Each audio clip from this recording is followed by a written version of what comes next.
आज के कार्यक्रम के प्रमुख अतिथि आदरणीय श्री धानुका जी, भारत विकास परिषद के राष्ट्रीय अध्यक्ष आदरणीय श्री गजेंद्र सिंह जी, सचिव श्रीमान श्याम शर्मा जी, मंच पर उपस्थित अन्य सभी पदाधिकारीगण, उपस्थित सज्जन, माता भगिनी,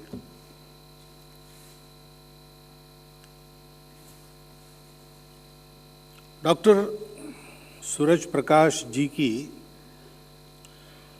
जन्मशती के वर्ष का समापन कार्यक्रम यह है।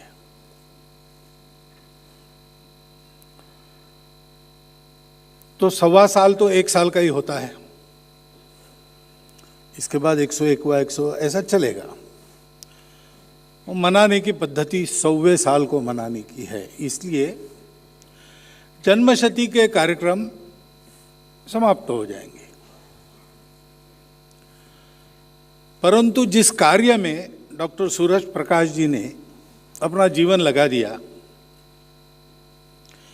केवल अपने परिश्रम से नहीं तो अपने उदाहरण से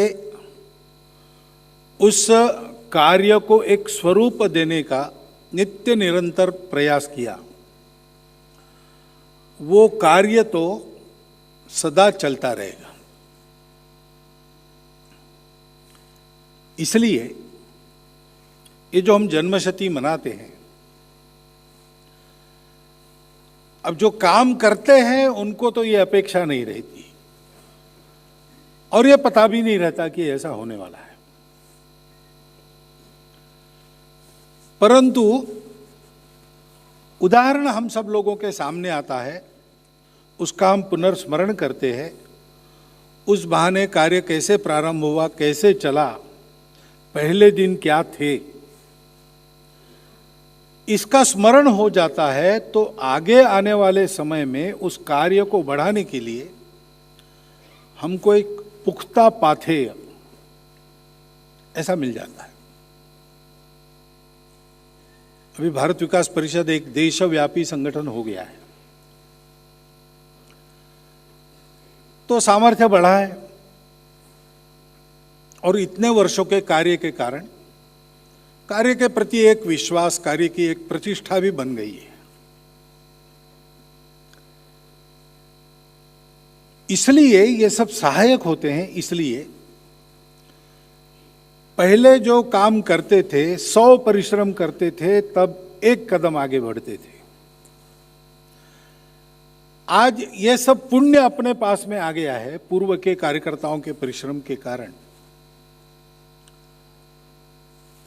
तो हम 10 परिश्रम करेंगे और 100 कदम आगे जाएंगे, ऐसी स्थिति आ जाती है।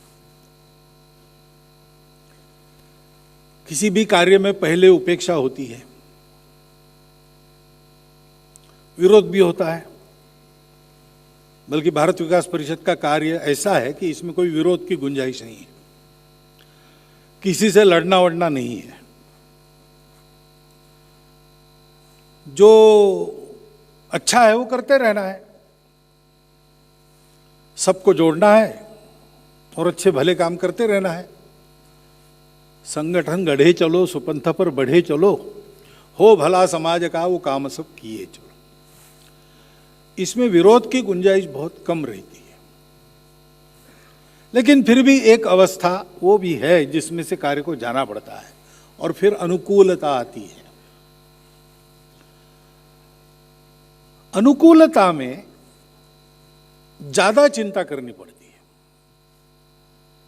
क्योंकि अब हम यशस्वी है, जयस्वी है, समाज में हमारी प्रतिष्ठा बन गई है। इसलिए जहां जाते हैं वहां वाही वाही तो होती ही है, जय जयकार तो होता ही है। उससे जैसे उत्साह बढ़ता है वैसे एक संभावना ये भी रहती है, अहंकार भी बढ़ता है। और अहंकार सभी कार्यों को मारक होता है, और विशेषकर सेवा में तो अहंकार बिल्कुल नहीं चलता।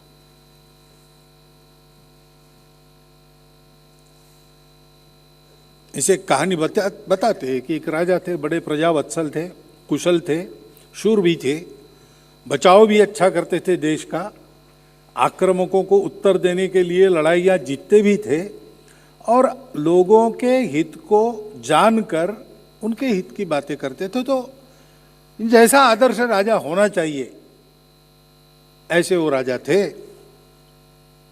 और एक बार उनके मन में विचार आ गया, एक सन्यासी को, वो एक नया किला बन रहा था, वो दिखा रहे थे ऐसा ऐसा बन रहा है, ऐसा बन रहा है। उस समय उसके मन में, उनके मन में विचार आया कि कहाँ से शुरू किया, मैं अकेला था, अब इतना सारा साम्राज्य हो गया, किले बन गए, कोई होगा क्या ऐसा राजा पृथ्वी तल पर जो इतने कठिन परिस्थिति में से और इतने अल्पावधि में इतना बड़ा काम कर सकता है। तो सन्यासी थे, वो अंतर्ज्ञानी थे, उन्होंने अपने हाथ में जो लाठी थी उनकी, सन्यासी की, उससे वहाँ के एक पत्थर पर जोर से मारा, ऐसे ही, तो पत्थर टूट गया। देखते तो पोल था, इसीलिए टूट गया लाठी के प्रहार से। अंदर पानी था और पानी में एक छोटा सा मेंढक भी था। तो सन्यासी राजा को कहते हैं कि महाराज, आप तो बड़ी चिंता करते हो जी, सारे प्रजा की इतनी, अब ये पत्थर के अंदर मेंढक बैठा है, उसके लिए पानी की भी चिंता आपने की है, बहुत अच्छा काम आपने की। तो समझ गए कि पत्थर में पानी रखने वाला तो मैं नहीं हूं, जो सबकी चिंता करता है उसी के प्रभाव से मैं भी कुछ कर सक रहा हूं। तात्पर्य क्या है कि अनुकूलता में अहंकार से दूर रहने की चिंता करनी पड़ती है, और सुविधा बढ़ती है तो सुविधा है तो कार्य के लिए भी सुविधा होती है, इसलिए सुविधाओं का उपयोग तो करना ही चाहिए। परंतु सुविधाओं की एक खराब आदत है, वो मनुष्य को सुविधा भोगी बनाती है, इसका ध्यान रखना पड़ता है। और ये दोनों बातें ठीक होनी है तो अपने पूर्वज और एक संगठन के नाते अपना पूर्व चरित्र, इसको बार बार याद करना अच्छा रहता है। हमको 8वीं के क्लास में अंग्रेजी में एक कहानी थी, पाठ में, टेक्स्ट बुक में। आयाज नाम का एक वजीर था, एक सुल्तान का, और बहुत ही कुशल था, बहुत ही लोकप्रिय था। राजा के मन में भी उसके बारे में बहुत विश्वास, स्नेह, प्रतिष्ठा, सब कुछ था। और जैसे राजा के नाक का मोती बन गया था, इतना राजा उसको और जतन से देखता था। अब राजा का दरबार है, यानी वहाँ पॉलिटिक्स है, और पॉलिटिक्स में तो जलने वाले होते ही है, आप जानते हो, तब भी थे, और इसलिए जलने वाले लोग भी थे उस पर, और इसलिए वो 24 घंटा इसकी कहाँ गलती होती है इस पर नजर गड़ाए थे। तो उनको ध्यान में आया कि ये राजा का वजीर रोज रात को 12 बजे मध्य रात्रि में उठ के शहर के परकोटे के चोर दरवाजे से कहीं एक जंगल में जाता है, और वहां एक खंडरनुमा मकान है, वहां अंदर जाता है, थोड़ी देर रहता है और वापस आता है। किसको मिलता है, क्या करता है, पता नहीं, लेकिन इतना तो बस है, आधी रात उठकर किसी राज्य का वजीर क्यों जाएगा जंगल में एक खंडरनुमा मकान में, कुछ तो दाल में काला है। बस वो लग गए राजा के कान, राजा को बताया कि ऐसा ऐसा है। राजा ने कहा ऐसा हो नहीं सकता। उन्होंने कहा वो क्या हो नहीं सकता, आप आंख देखन आप निश्चित कर सकते, आप देख लो, हम बता रहे हो गलत बात नहीं है। तो बहुत मनाने के बाद राजा, महाराज आज ये काम मैंने दोबारा किया, यही काम मैं करता हूँ, यहाँ आता हूँ, इस संदूक में झाँक कर देखता हूँ, फिर वापस जाता हूँ। इस संदूक में क्या है झाँक कर देखना, बोले आप भी देखिए। राजा सुल्तान देखता है तो उसमें एक फटा पुराना कोट है। इस कोट को क्यों देख रहे हो? तो उसने कहा कि मैं इस नगर में आया था तब मेरी हालत ये थी, मेरे पास कोई प्रॉपर्टी नहीं थी, ये एक फटा पुराना कोट था जाड़े से सुरक्षा के लिए, उसको पहन के मैं आया था। आज मैं आपकी कृपा से यहाँ तक आया हूँ। यहाँ तक आया हूँ तो मेरे दिमाग में ये वैभव चढ़ न जाए और मेरी मति भ्रष्ट न हो, इसलिए मैं रोज आता हूँ, इस फटे पुराने कोट को देखता हूँ कि हालात वैसे भी थे। उन हालातों से पार जिन बातों के भरोसे हम यहाँ तक आए उसको सुरक्षित रखना है। ये समृद्धि के परिणाम से बचने का उपाय है। और मैं समझता हूं कि डॉक्टर सूरज प्रकाश की जन्म शताब्दी का निर्णय भारत विकास परिषद ने इसलिए किया है, एक संगठन के बीज रूप होकर उसकी सारी बातों का निर्धारण करना, लिखित नहीं बताना, करना, और जो किया गया वो लिख बन जाती है, जो किया गया वही बताया जाता है। ऐसा जीवन भारत विकास परिषद के इतिहास में उनका वो इस संगठन के मूल में जैसे रचा पचा जीवन है। और इसलिए हम थोड़ा विचार करें कि ये सारा परिश्रम उन्होंने क्यों किया। वो एक अच्छे प्रतिष्ठित डॉक्टर थे, आराम से जिंदगी काट सकते थे, अपनी कमाई कर सकते थे, लेकिन ये सब करने की उनको आवश्यकता क्या थी? तो पहली तो बात है कि उन्होंने अपनी प्रसिद्धि के लिए किया नहीं। मुझे पता नहीं, दिल्ली में भी अब तो उनकी समकालीन पीढ़ी तो बहुत कम रह गई होगी, बचपन में उनको देखा ऐसे लोग भी अभी कम होंगे। तो ये जन्म शताब्दी वर्ष मनाने के पहले कितने लोग दिल्ली के उनका नाम जानते होंगे, मैं नहीं जानता, बहुत कम होंगे, ऐसा मेरा अनुमान है। तो कोई प्रसिद्धि का वगैरह मामला नहीं था, अहंकार की तृप्ति नहीं थी, कुछ भी नहीं था। और सारा काम जीवन भर किया है तो घर का खाकर समाज का काम किया है। तो ये क्यों किया होगा? तो उसका एक ही कारण है, अपनापन। सेवा सेवा हम करें जब से, तो सेवा क्यों होती है? जो अपनेपन के कारण होती है वह सच्ची सेवा है।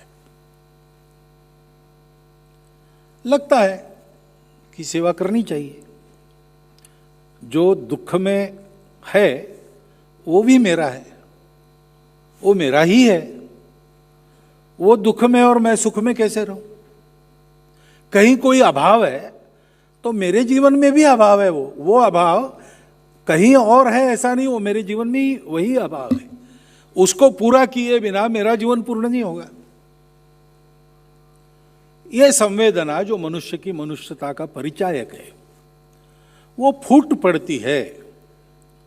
हृदय की व्यथा जो उत्पन्न होती है दूसरों का दुख देखकर, वही सेवा भाव बनकर फूट निकलती है, कृति में परिवर्तित होती है। ऐसी एक स्वाभाविक सेवा उनके हाथ से जीवन भर हुई।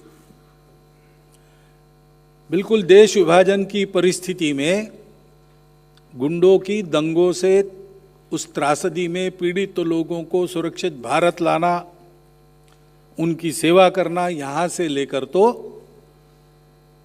भारत विकास के प्रारंभ में नागरिक समिति बनाकर चीन के आक्रमण के प्रतिकार में जो जो नागरिकों ने करना आवश्यक था वो सब करने लगना, ये जो सारा सहज संवेदना का प्रगटीकरण हुआ वो हमको करना है।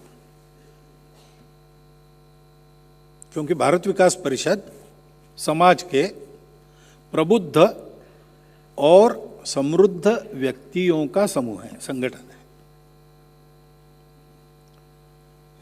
प्रबुद्ध है इसलिए समझते हैं, ये बुद्धि नहीं, ऐसा हो ही नहीं सकता। वो प्रबुद्ध जन है, वो इन सब बातों को जानते हैं। मेरे भाषण के पहले हजारों बार आपने ये बातें पढ़ी सुनी होगी और आपने स्वयं हजारों बार बताई भी होंगी। घर में छोटे बच्चों को भी इन बातों को हम बताते हैं, हम जानते नहीं है ऐसा है, ऐसा नहीं है।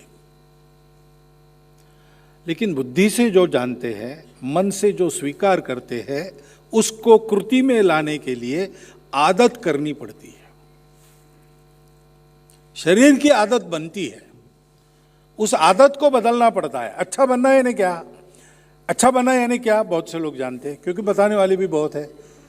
सदियों से बताते चले आ रहे हैं, आज भी बताने वाले हैं, कल भी रहेंगे। समझते तो है, सब लोग समझते हैं। लोगों को जिस भाषा में समझ में आता है उस भाषा में समझाने वाले हैं, और मन को भी अच्छा ही लगता है। मनुष्य की स्वाभाविक प्रवृत्ति अच्छे की तरफ होती है। ये बात अच्छी है, इसलिए सबको अच्छी लगती है। अपने हाथ से हो ये सपना भी लोग देखते हैं, परंतु ऐसा हो इसलिए अपने शरीर का जो रूटीन बना है इतने वर्षों की आदत से, उसको बदलना पड़ता है। समय उसमें लगता है। कृति में ये सारा परिवर्तित होना अगर रुकता है तो यहां रुकता है। प्रतिष्ठा के झूठे पर्दे को फाड़कर अपने शरीर को, जिसकी आदत नहीं, ऐसे परिश्रम में और वातावरण में भी ढालकर ये काम करना, ये करना पड़ता है। और ये करने का आदर्श हमारे पास डॉक्टर सुरेश प्रकाश जी के रूप में है। उसका अनुकरण होना चाहिए, क्योंकि प्रबुद्ध जनों को ये बात समझ में आती है। दूसरी बात है, समृद्धि है, इसलिए साधन संपन्न है। साधन, आर्थिक संपन्नता यूं ही नहीं आई, उसके लिए परिश्रम किया है, संघर्षमय जीवन का अनुभव लिया है, तो कई बातों के उपाय भी हमको मालूम है। सामान्य आदमी सोच नहीं सकता, ऐसी बातें सोचकर हम ठीक कर सकते हैं, सामर्थ्य भी है। लेकिन उससे भी महत्व की बात है कि हमारे जैसे लोग समाज में ट्रेंड सेटर्स होते हैं। प्रसिद्ध होंगे हम, नहीं होंगे, फैशन में हमारा नाम होगा नहीं होगा, परंतु समाज का नियम है। भगवद गीता में भगवान ने कहा है, यद्यदाचरति श्रेष्ठ तत्तदेवेतरो जना स यत् प्रमाणम कुरुते लोकस तदनुवर्तते। जो बड़े लोग हैं, श्रेष्ठ लोग हैं, वो जैसा आचरण करते हैं वैसा बाकी सारे लोग करते हैं। वो जो प्रमाण बना देता है, स्टैंडर्ड बना देता है, वैसे उसका अनुकरण बाकी लोग करते हैं, उसके अनुसार लोग चलते हैं। क्योंकि लोगों को बाकी बातें ध्यान में नहीं आती, तत्वज्ञान, विचार, सूझबूझ नहीं रहती, तो धर्म वगैरह ऐसी कई बड़ी बड़ी बातें नहीं जानते। ग्रंथों में ग्रंथ पढ़ने जाएंगे तो वो कंफ्यूज हो जाते, क्योंकि कई प्रकार की बातें, कभी कभी उल्टी बातें भी मिलती है। अनेक लोग हैं, अनेक महान लोग हैं, अनेक लोगों ने लिखा है, अनेक लोगों ने बोला है, किस परिस्थिति में किसको, इसमें कुछ भेद हो जाता है बताने में। उपदेश एक ही रहता है, लेकिन सुनाई अलग अलग देता है, कभी कभी विरोध भी सुनाई देता है। और इसलिए सामान्य मनुष्य क्या कहता है, महाजनो ये न गतः स पंथाः, बड़े लोग जैसे चलेंगे वैसे हम भी चलेंगे। तो अपने देश के लोगों की लीक बनाने का काम हम चाहे न चाहे हम कर रहे हैं। और इसलिए स्वर्गीय डॉक्टर सुरेश प्रकाश जी ने सोचा उस समय कि अपने समाज के प्रबुद्ध संपन्न वर्ग को एक दिशा मिलने की आवश्यकता है। उन्होंने उस समय क्या परिस्थिति देखी, ऐसा क्यों सोचा, ये मुझे मालूम नहीं। मैं उस समय बहुत छोटा था, इन बातों को नहीं समझता था, लेकिन उन्होंने ऐसा सोचा, कुछ देखा होगा, इससे सोचा, और उन्होंने ये संगठन शुरू किया। अब दिखने में तो इसका स्वरूप कोई नया स्वरूप नहीं है, अलग अनोखा स्वरूप नहीं है। बाहर से दिखने पर लगता है कि जैसे रोटरी क्लब है, लायंस क्लब है, हमारा एक भारत विकास परिषद है, लेकिन